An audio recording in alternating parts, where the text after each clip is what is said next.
Saya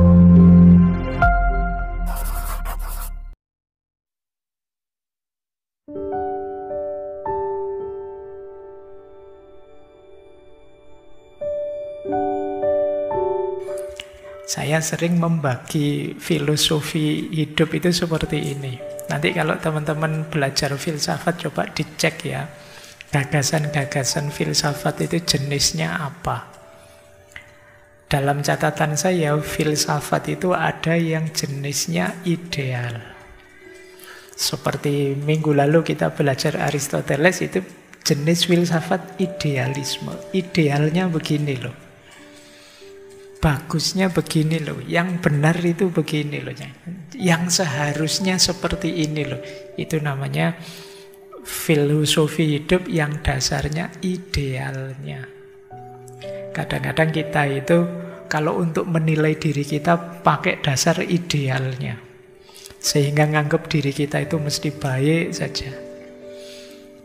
Nah, banyak ya sebagian besar filosof sebenarnya ya cara berpikirnya yang pertama ini, idealnya, yang seharusnya.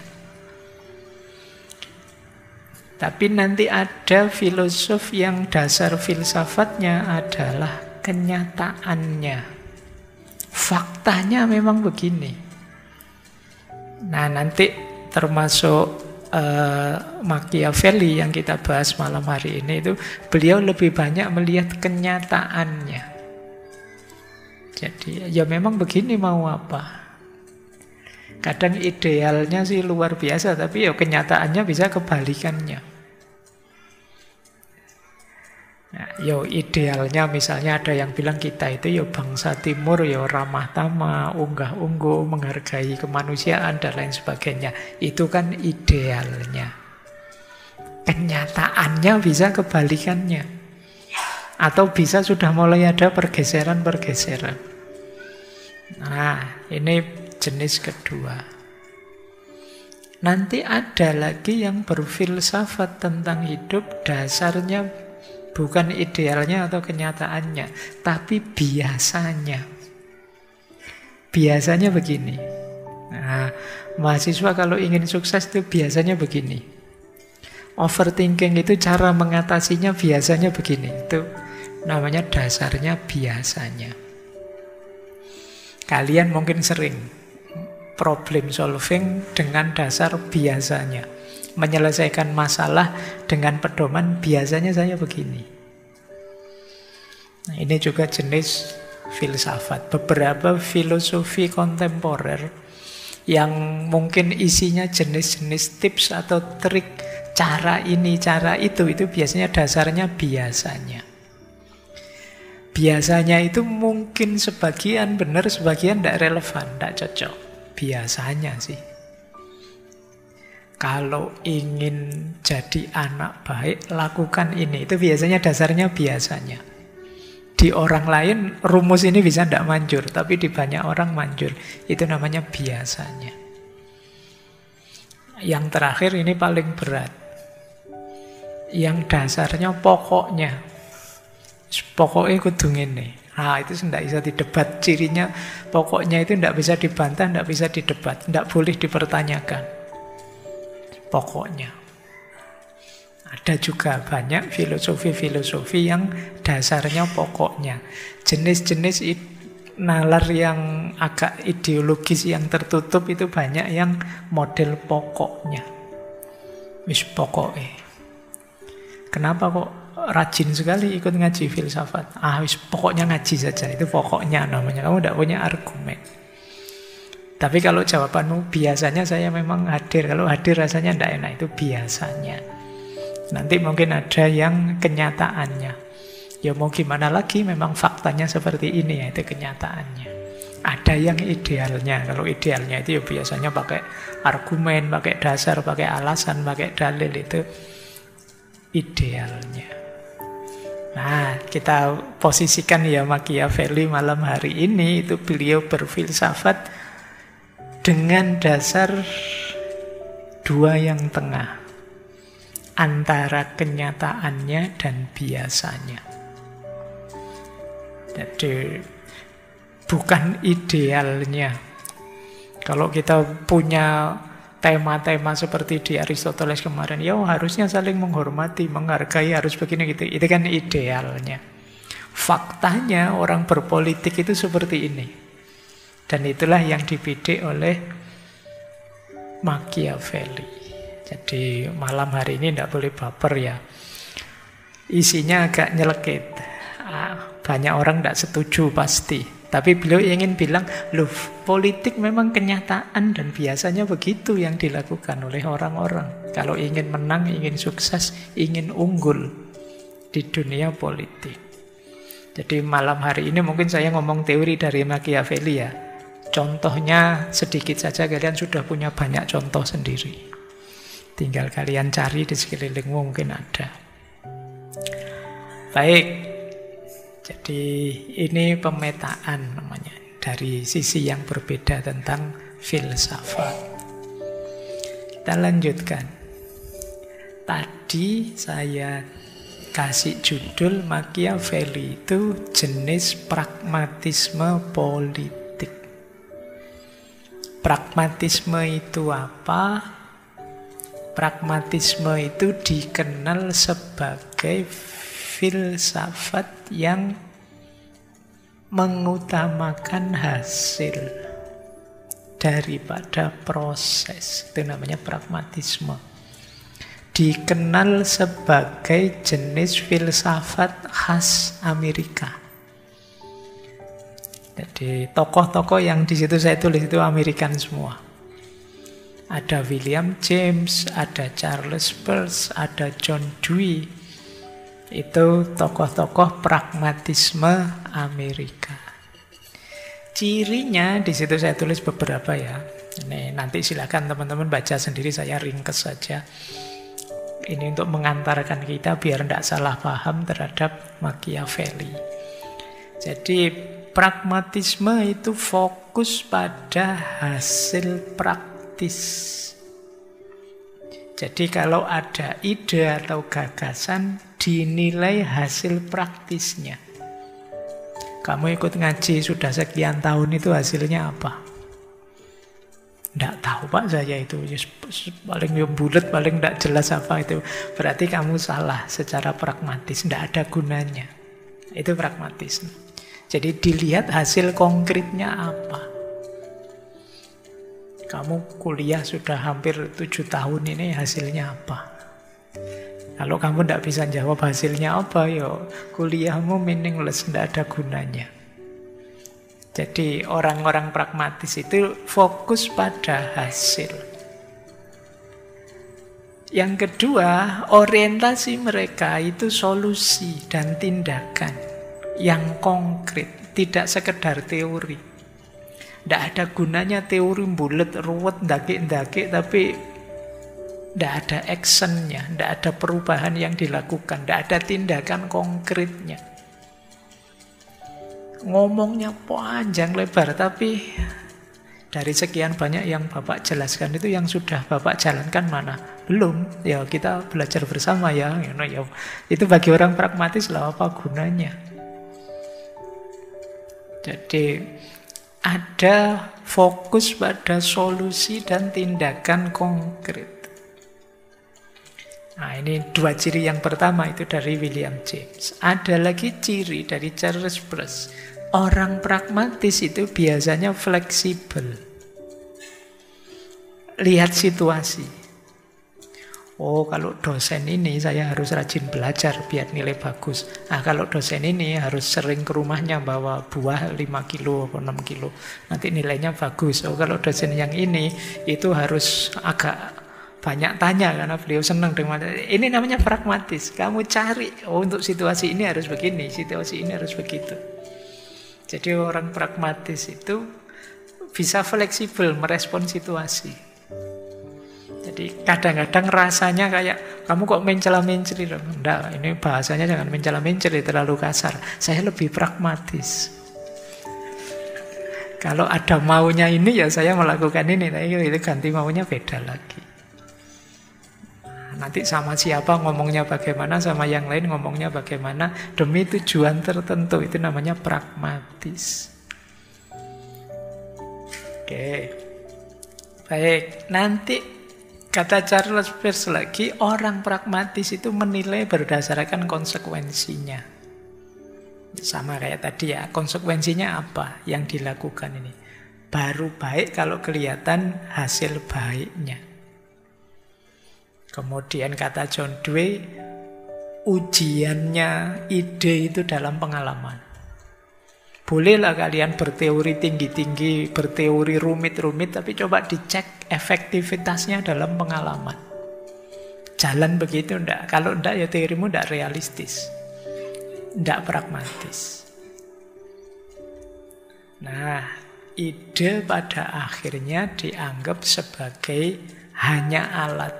Karena fokusnya pada tujuan, kata John Dewey. Pikiran kita itu hanya jembatan untuk tindakan, untuk perubahan. Jadi dia tidak vital. Yang vital itu tindakan dan perubahan yang kita lakukan. Bukan pikiran. Ide, gagasan itu tidak ada gunanya kalau tidak punya daya rubah. Tidak ada actionnya. Pikiran tinggi-tinggi tidak ada actionnya, tidak ada gunanya. Maka sebenarnya pikiran itu tidak segalanya. Pikiran hanya jembatan saja untuk melakukan perubahan. Nah, ini namanya pragmatisme. Kapan-kapan boleh kalian diskusikan ini. Hidup itu enaknya gimana, Pak? Idealis, realistis, pragmatis, atau daripada capek lebih enak pakai pokoknya tadi lah, Pak. Yang penting inilah, pokoknya itulah. Itu kan yang sekarang banyak kita lihat di sekeliling kita ya. Baik, jadi berarti apa? Pragmatisme politik itu berarti praksis politik yang lebih fokus pada hasilnya. Jadi prosesnya monggo saja. Yang penting hasilnya apa? Kekuasaan, kemenangan, keunggulan. Ya yang penting hasilnya kelihatan. Entah caranya bagaimana. Makanya nanti Machiavelli itu dikenal sebagai pelopor semboyan tujuan menghalalkan cara. And justify means. Jadi terserahlah mau gombal, mau bohong, mau apa, yang penting sukses. Nah, yang penting berhasil, itu berarti benar sudah.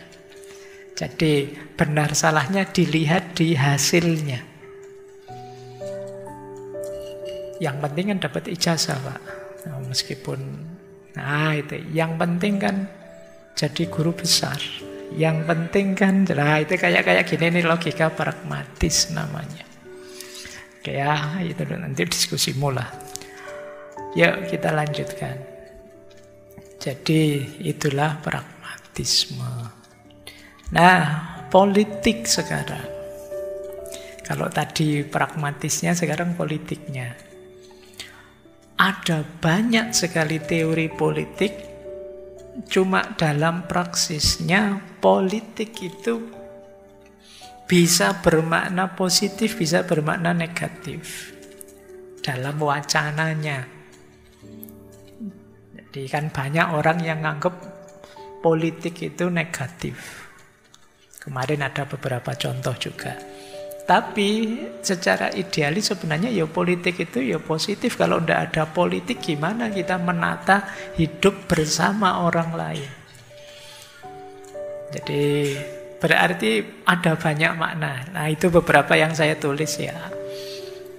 Politik itu apa sih? Ada yang menganggap memaknai politik itu ya manifestasi dari fitrah sosial manusia. Jadi dengan adanya politik maka hidup sosial jadi tertib. Nah, ini makna yang positif ya.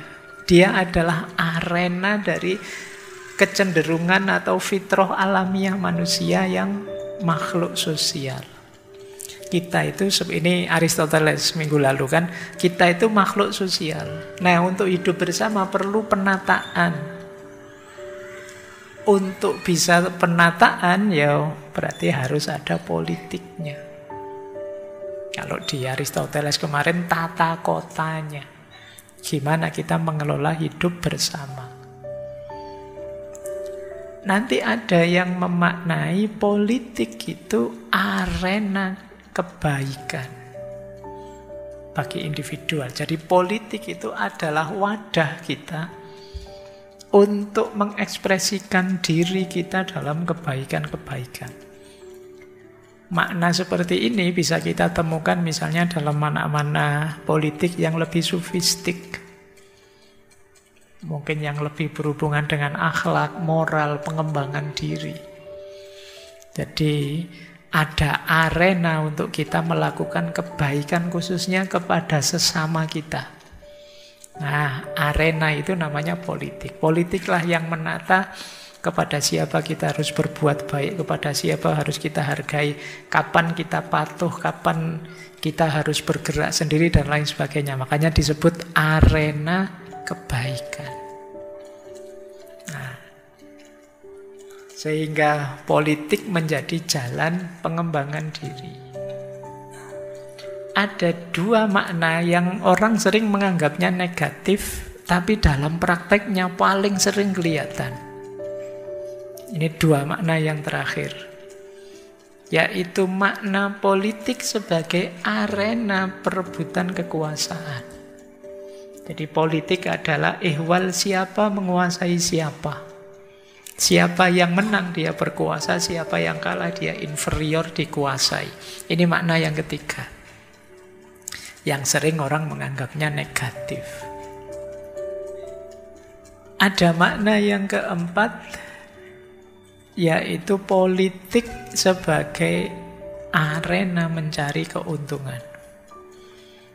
Jadi politik itu sebenarnya secara umum lebih pada tadi ya tata sosial, tapi banyak orang menganggap politik itu bagian dari karir, pekerjaan, yang di situ dia dapat gaji, dapat uang, dapat kekayaan. Ini pemaknaan di makna yang terakhir. Jadi ayolah kita terjun ke politik biar kaya misalnya. Ini makna yang terakhir, mencari keuntungan dari politik. Jadi mungkin disetarakan dengan pekerjaan, jadi dokter apa jadi guru apa jadi apa, terus jadi politikus, jadi DPR apa jadi apa. Ini makna yang terakhir. Tujuannya apa? Mencari uang. Nah, ya tentu saja kalau ada di makna yang terakhir itu yang terjadi kemudian perlombaan, banyak-banyakan gaji, banyak-banyakan uang, yang dapat sedikit terus merasa sah untuk korupsi dan lain sebagainya. Itu di pemaknaan yang terakhir. Kalau di pemaknaan sebelumnya, kehilangan uang banyak tidak apa-apa asal menang dan dapat kekuasaan. Kalau sudah dapat kekuasaan, mau apa saja bisa, jangankan kaya. Nah, itu perspektif sebelumnya. Kalau ingin lebih ideal di dua pemaknaan yang pertama. Oke ya, jadi teman-teman nanti kalau jadi politikus semoga ada di yang pertama dan yang kedua. Entah kalian di level mana saja, dan diingat-ingat jangan ada di dua yang terakhir. Kalau ada di dua yang terakhir, mulai sekarang niatnya diluruskan. Ada yang keliru dalam niat itu, meskipun ternyata setelah diamati oleh Machiavelli secara pragmatis, realistis, politik itu banyak dipraktekkan di dua makna yang terakhir. Nah, ini nanti kita lihat ya. Dan bagi Machiavelli sah-sah saja yang seperti itu. Itulah mengapa nanti dalam wacana politik ada istilah Machiavellian. Machiavellian itu makna populernya memang agak negatif.